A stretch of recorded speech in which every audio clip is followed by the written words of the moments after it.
पाठ 10 शिवाजी और गौहर बानू। पाठ का उद्देश्य शिवाजी के चरित्र की महानता से बच्चों को परिचित कराना, स्त्रियों का सम्मान करने की प्रेरणा देना। पात्र परिचय। छत्रपति शिवाजी दक्षिण भारत में मराठा राज्य की नींव डालने वाले मराठा वीर शासक।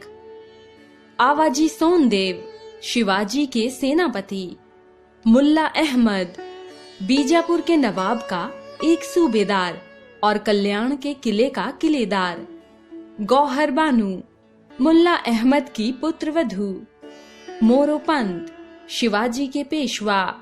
स्थान पश्चिमी घाट की पहाड़ियों में कल्याण का किला। पहला दृश्य आवाजी सोनदेव ने कल्याण के किले पर अचानक हमला करके उसे जीत लिया है। छत्रपति शिवाजी की जय, माता जीजाबाई की जय, माँ भवानी की जय बोलते हुए मराठे सैनिक कल्याण की गलियों में घूम रहे हैं। एक घुड़सवार घोड़ा दौड़ाता हुआ आता है और घोड़े से उतरकर सेनापति के पास अभिवादन करके खड़ा हो जाता है। क्या समाचार है सैनिक? कल्याण का सूबेदार मुल्ला अहमद पकड़ लिया गया कि नहीं? नहीं श्रीमान, वह अपने स्त्री बच्चों के साथ किले से बाहर निकल गया है। उसके साथ बहुत थोड़े से सिपाही और घुड़सवार भी हैं। वह किधर गया है? बीजापुर की ओर श्रीमान। क्या उसकी पुत्रवधू गौहर बानू भी उसके साथ चली गई है? ऐसा ही जान पड़ता है श्रीमान, क्योंकि सूबेदार का पूरा खानदान उसके साथ है। तो तुम फौरन ही 100 घुड़सवारों के साथ मुल्ला अहमद का पीछा करो। वह चाहे हाथ आए या ना आए, गौहर बानू को अवश्य ही पकड़ कर लाओ। जो आज्ञा।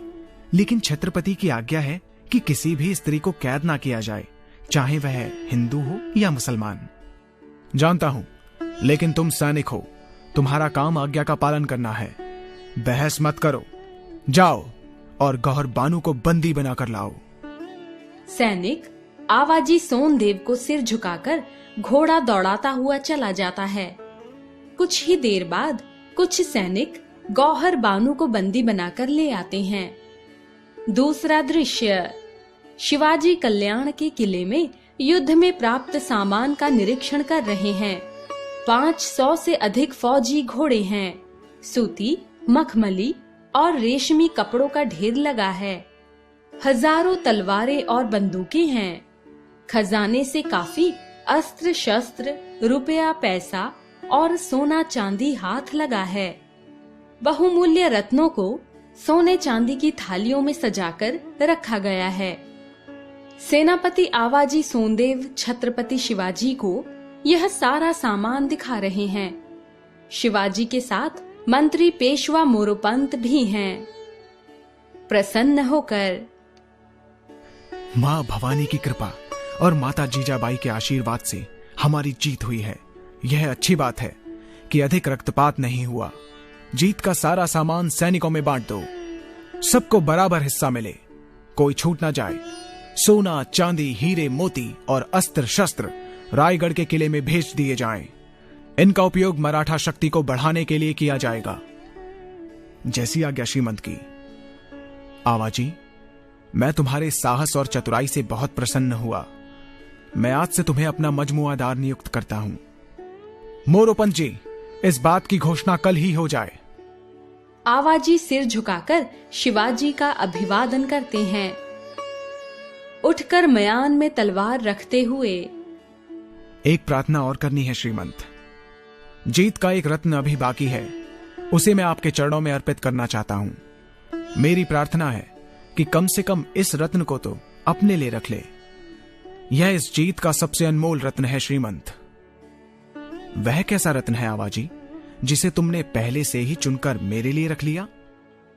वह रत्न है कल्याण प्रदेश के सूबेदार मुल्ला अहमद की पुत्रवधू गौहर बानू। गंभीर आवाज में गौहर बानू? गौहर बानू तो स्त्री है। तुमने स्त्री को कैद किया? क्या तुम मेरी आज्ञा भूल गए? नहीं महाराज, भूला नहीं।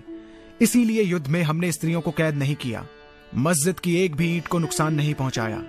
कुरान की कहीं बेइज्जती नहीं होने दी। मैं चाहता तो सूबेदार के पूरे परिवार को बंदी बना सकता था, लेकिन किसी को हाथ नहीं लगाया। श्रीमंत, मुझे इस गलती के लिए क्षमा किया जाए। किंतु परंतु कुछ नहीं सोनदेव, प्रत्येक स्त्री स्त्री है। तुमने राज आज्ञा का उल्लंघन किया है, तुम अपराधी हो, तुम्हें क्षमा नहीं किया जा सकता। जाओ, तुरंत गौहर बानू को लेकर आओ। तीसरा दृश्य, दरबार में शिवाजी सिंहासन पर बैठे हैं। उनके दाएं बाएं मोरोपंत और अन्य कई सरदार खड़े हैं। सैनिक और चौबदार अपनी अपनी जगह पर खड़े हैं। गौहर बानू का प्रवेश, उसके मुख पर पतला सा नकाब है। गौहर बानू के आते ही शिवाजी सिंहासन से उठ खड़े होते हैं, आदर के साथ। आइए गौहर बानू, आपको बंदी बनाकर मेरे सरदार ने बहुत बड़ी गलती की है और मेरी आज्ञा का उल्लंघन किया है। मैं उसे सजा अवश्य दूंगा, लेकिन मेरे सरदार की गलती के लिए आप मुझे क्षमा कर दीजिए। कृपया आप मुझसे माफी ना मांगे, मैं आपसे बहुत छोटी हूँ। इसमें छोटे बड़े का सवाल नहीं है गौहर बानू, गलती के लिए क्षमा मांगनी ही चाहिए। मेरे लिए प्रत्येक स्त्री माँ और बहन के समान है। शिवाजी की बात सुनकर गौहर बानू आगे बढ़कर नकाब उलट देती है। उसे देखकर, क्या ही अच्छा होता कि मेरी माँ भी आपकी तरह सुंदर होती, तो मैं भी सुंदर होता। आपको बहुत कष्ट हुआ गौहर बानू, मैं इसके लिए आपसे क्षमा मांगता हूँ। मुझे शर्मिंदा ना करे श्रीमंत। आप मुझे श्रीमंत नहीं शिवाजी कहें, मेरी माँ भी मुझे इसी नाम से पुकारती है। आप मेरी मेहमान हैं। मैंने आपको भिजवाने का प्रबंध कर दिया है। आपको मुल्ला अहमद के पास बीजापुर पहुंचा दिया जाएगा। आप आवाजी को भी क्षमा कर दीजिए। आवाजी, तुमने जो गलती की है उसके लिए क्षमा मांगो।